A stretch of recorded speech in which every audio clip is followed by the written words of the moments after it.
J'ai été assez surpris de voir que les chiffres étaient aussi élevés. Ce gériatre de l'Institut universitaire de gériatrie de Montréal constate que le nombre de signalements pour des aînés disparus a grimpé en flèche dans la métropole et c'est loin d'être anecdotique.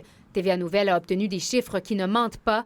On note une hausse de plus de 30 des disparitions chez les 60 ans et plus en un an, et ce, seulement pour les 7 premiers mois de l'année. Et si on compare les chiffres de 2023 à la même période en 2020, c'est une augmentation de près de 110 Une hausse qui s'explique par le vieillissement de la population. Plus on avance en âge, plus on a des risques d'avoir des problèmes cognitifs, mais à 85 ans, on dit que c'est environ une personne sur 3 qui a un certain degré de problème cognitif assez sévère pour l'affecter dans son fonctionnement. Justement, le SPVM cherche activement cet homme depuis 4 jours. L'homme de 85 ans a quitté son domicile de Pierrefonds en pyjama vers 17 heures jeudi et n'avait toujours pas été retrouvé ce dimanche. Dans certains cas, on peut sortir la cavalerie, la brigade à vélo, les groupes d'intervention spécialisés qui ont des outils spéciaux qui peuvent aider à l'enquête. Donc, on parle par exemple, de caméras thermiques qui pourraient nous aider à faire des recherches dans les boisés. Cette réalité n'est pas propre à Montréal. À Québec aussi, les disparitions d'aînés sont plus fréquentes.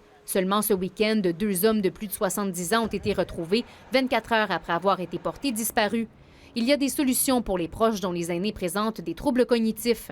C'est toujours de trouver l'équilibre entre le risque zéro, puis que là, les personnes sont isolées dans des unités barrées, puis finalement, ils n'ont pas de qualité de vie, mais ils ne se gardent pas, versus gérer le risque. J'étais en Norvège, j'avais vu des utilisations des semelles. Eux, il y avait des semelles GPS. La population a aussi un rôle à jouer pour éviter que le nombre de disparitions chez les aînés augmente davantage. Appelez les autorités lorsque vous constatez un aîné qui vous semble désorienté. Audrey Folliot, TVA Nouvelle, Montréal.